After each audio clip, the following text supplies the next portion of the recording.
My 23 and Hood, this is dealing with oppression. This is dealing with the poor. This is dealing with prison.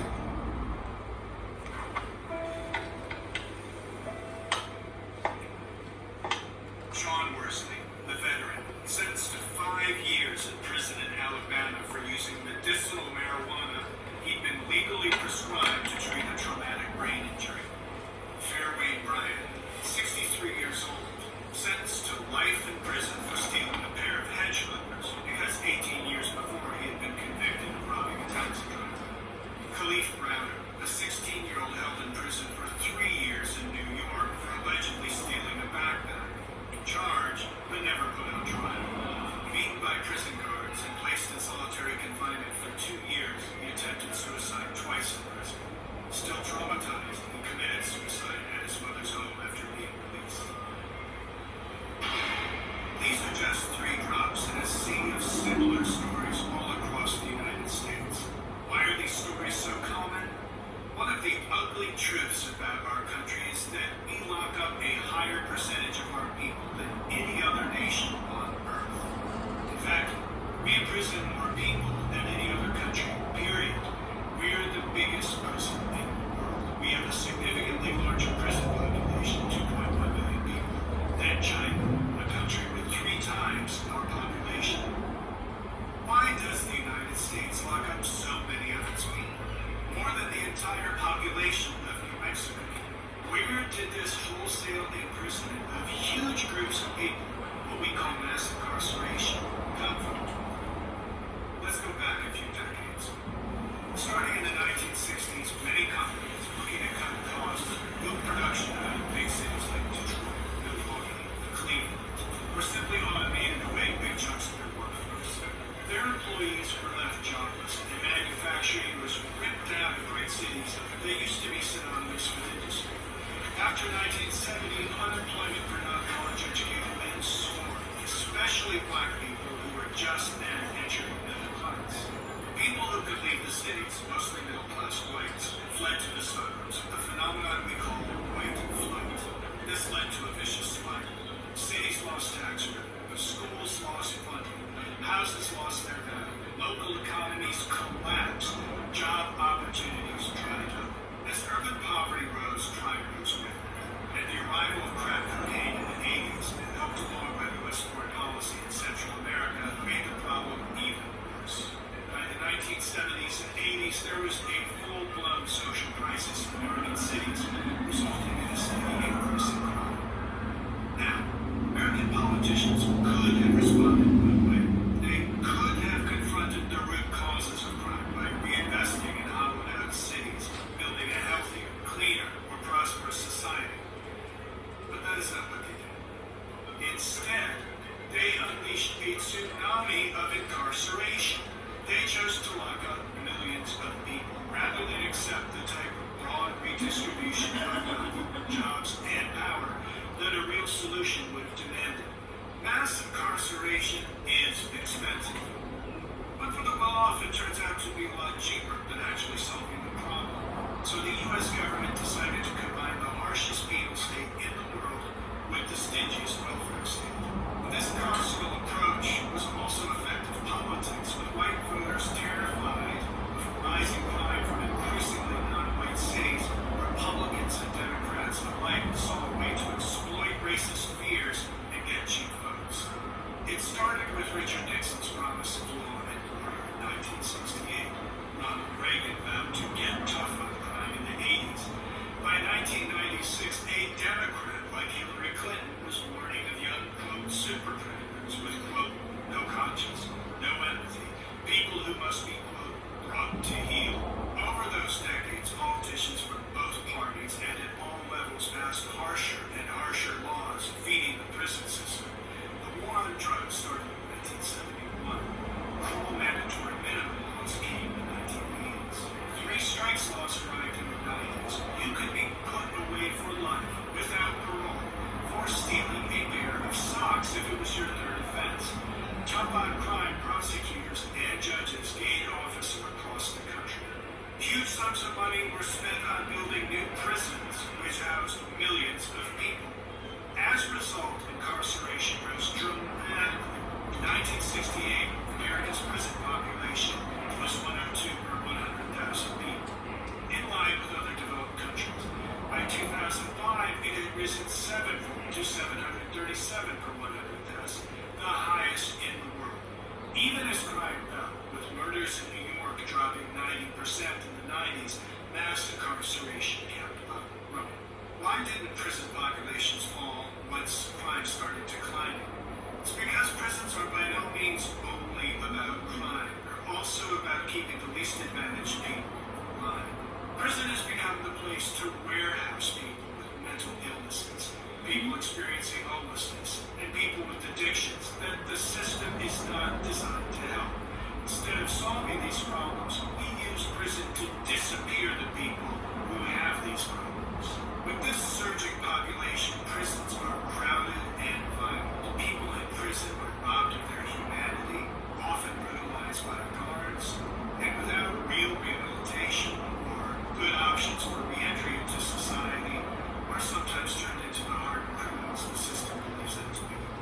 That's why academic evidence suggests that prisons make people more likely to engage in criminal behavior, not less.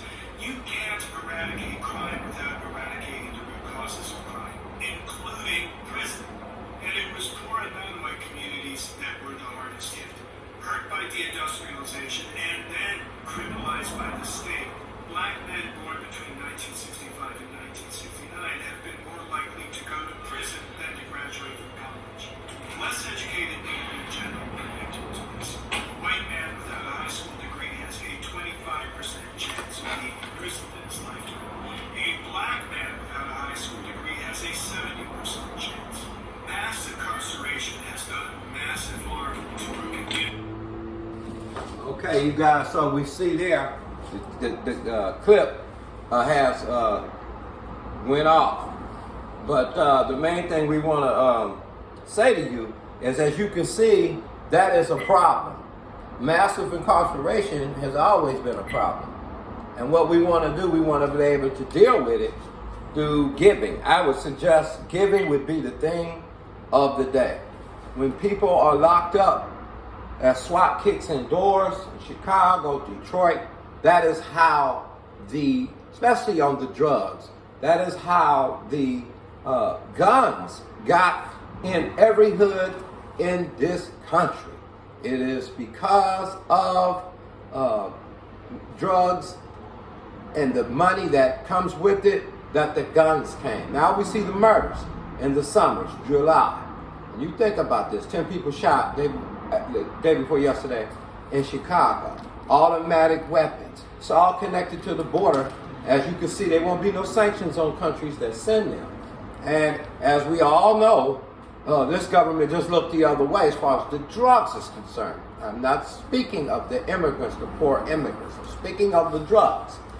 So that will continue to be. They will continue to capitalize, profiteering off of, and there's a clip down on my page that shows you companies like GEO and other, there are two major companies that profited off building the private prisons and the money that came with them. It is up to us to be able to discern the times and the signs. So it's been, the cheese has been, well, don't you want something? And then there's poverty. Then there's a shakedown. Then once you get a record, it's almost impossible to get a job. So the drugs are allowed to come as we ignore the borders as we speak right now. They're allowed to come. They'll find them if it was uranium, even if it was moving underground. All the fentanyl and the meth and the cocaine that just got caught recently at the border. 2 trucks, 2 big major buses, kilos and kilos of fentanyl. And, you know, they didn't even go visit that part of where the crime is coming over. That is through the cartels and the drugs. So, we're going to have business as usual. Even if the states are producing license plates, they're getting paid off of the people that are sitting there in those prisons. If there's profiting off of anything, one person that's in there for drugs, and especially cocaine, wow, Really. We prosecute them to the fullest, and then we take a bribe through trade and then look the other way, and then send massive people to incarceration. Listen, I know a guy in South Central LA, and he was facing 25 years for a $5 rock, while the guys that bringing in kilos and kilos get away scot-free. How fair is that? You're talking about unjust balance. You want to deal with social injustice? You say it's not? Really? That's an injustice to any society that will allow genocide through what they know is a poisonous material being moved at their borders and ignore that. That's a genocide all-day crime on the public and the human beings that are there. To have a token couple people at the border patrolling that, and to not sanction the countries where have done the most damage to our inner cities here in America is a crime in itself if you call yourself a leader. Government is only to hold back evil. So why is the drug issue an avalanche of evil, which is not on our talking tables as we speak here in July 2021? So over the next 10 years, if you minister, let me appeal to the groups that got some Christ-like character. Help the ones that go to your church find out their necessities by communication and being ready to distribute. And you will find that when you do that, you will be able to probably discover there are people in their family that's in prison. And you can start through giving, sending something, some socks, anything. But let that family know in prison, no matter what your race is, you can practice this. This is not a black issue, but it is an issue that all people can participate in. Love the people who go to your churches or your groups who have people that's incarcerated, and when they have a necessity, you help them with the intention of that being a witness, not only to those that are incarcerated, but the whole family. You see? And you can go further by, regardless of the crime, helping, especially people that went to jail for drugs, helping their families. You don't know, they'll probably never stop thanking God as you minister, as 2 Corinthians 9 says, administration meets the needs of the saints, but also abound to many praises and thanksgiving to God. And people will glorify God on your behalf, that you're proof of your sincerity of the gospel, and not a hint of covetousness, but just straight unconditional agape, flowing out intentionally to be a witness with what we say, and have a documented paper trail of how we've helped families, and people will respect the church.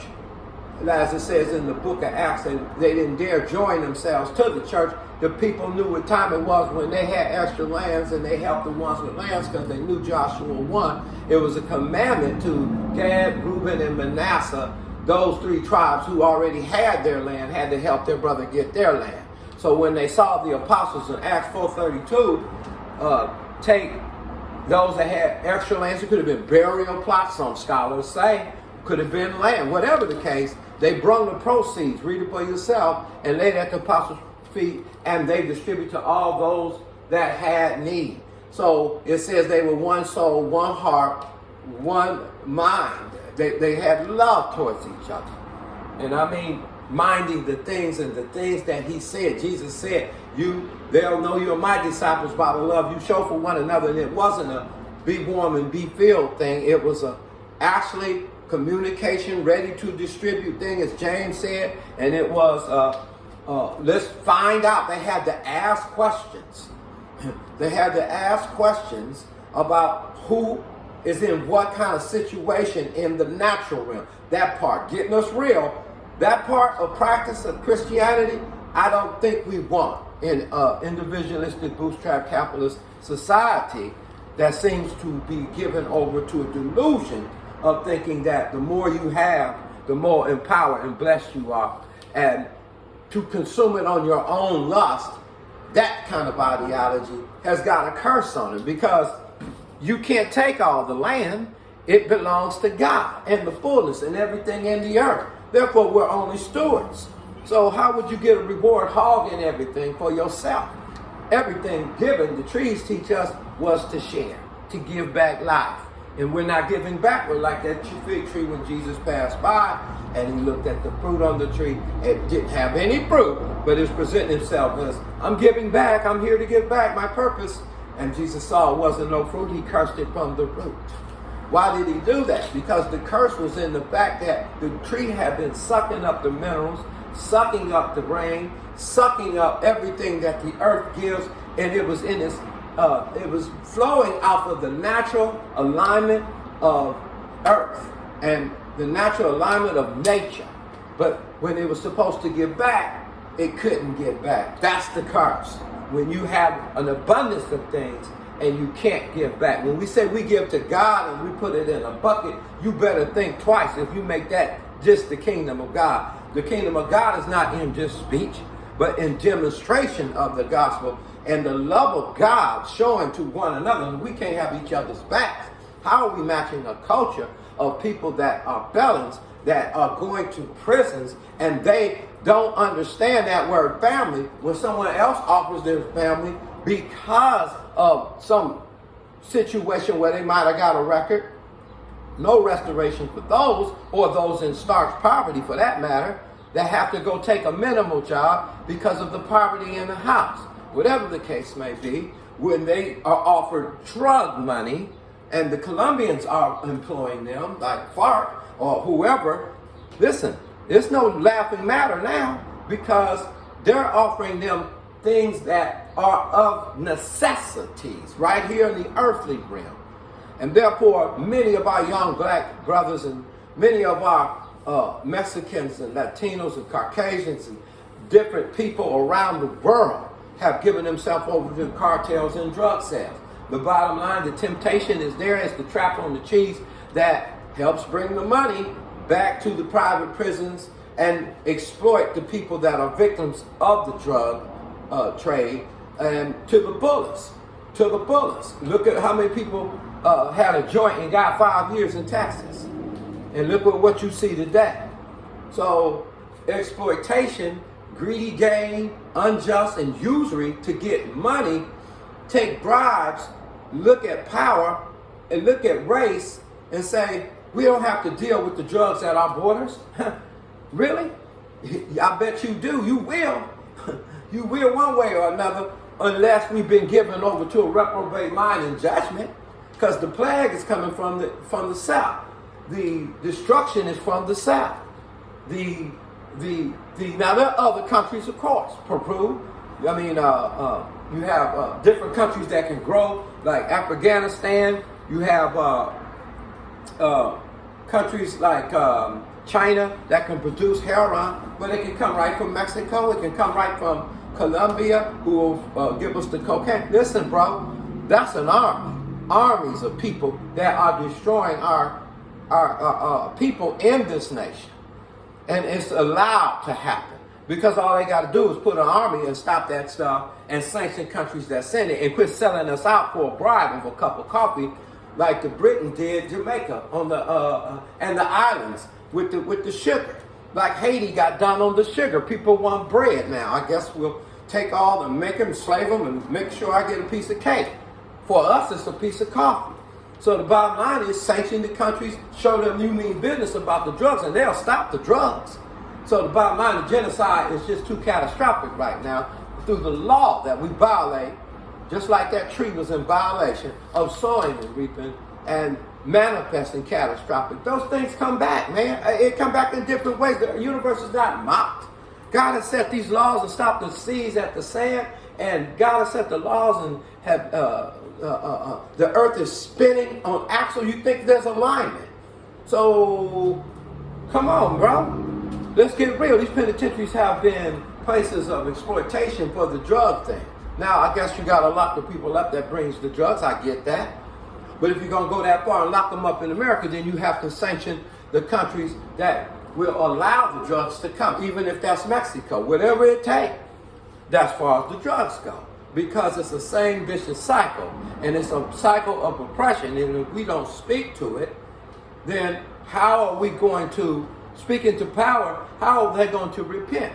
So I suggest that collective groups and churches be salt, be light, light the candle in the dark. If they're exploiting and taking and killing and showing the enemy, the devil is using family cartel as family got each other's backs, then it shouldn't be named among us covenanters for greedy gain of elitism of any kind, where one member is prospering and making tons of money while the members suffer. We have to meet that culture and show them family. And if we're not, we deny the faith. We act like infidels. Come on, man. God is not a be born to be filled gospel. Jesus gave deliverance, and did he charge him when God brought him out of Egypt? How much? So if you have a deliverance ministry, if you have whatever you have, make sure it's for free, and make sure that you use resources. Just a suggestion, not a command, of course not. But be like Paul, so that giving no offense neither to the Jew, the Gentile, or to even the Romans, the authorities. So we respect the fact that the culture is what it is, and we meet the culture. And in the hoods, Jeremiah 23 hoods, this is what this project's about. We know the culture is sharing. So we point to Joshua 1. We say, help your brother also in the area of necessities. If you're sitting comfortable, like the book of Amos, book of Micah, Jeremiah, Zephaniah, they said they were at ease on their ivory beds in the palaces. If you're comfortable, and there is necessities in the midst, may I suggest to you, Brother James, who said, I charge them that have the money, that they communicate and be willing to distribute. So we get to talking about the issues that we have, and when we find out the issues that you have apostolic ministry to a degree. They had to find out what was necessary for those people in order for them, neither for them to lack. They had to talk about who's lacking and what are we going to do about it. That's a universal principle of sharing, caring, and communicating. When you're sick and you go to the hospital, you have to communicate. When we are not willing to communicate and look the other way and not even bring up the topic of who may have necessities in our local churches, we're missing the light. What light? The light that if we minister to one of the least of these, we will not lose our reward, but also that report can go out.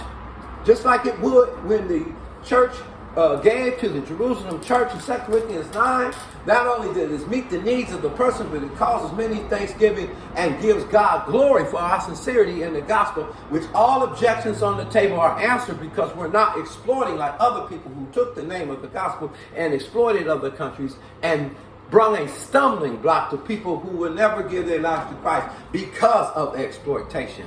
We must be the opposite. John the Baptist said, give if you have two coats to him that have not even one. Why is that? Isaiah 58, so that our light will spring forth.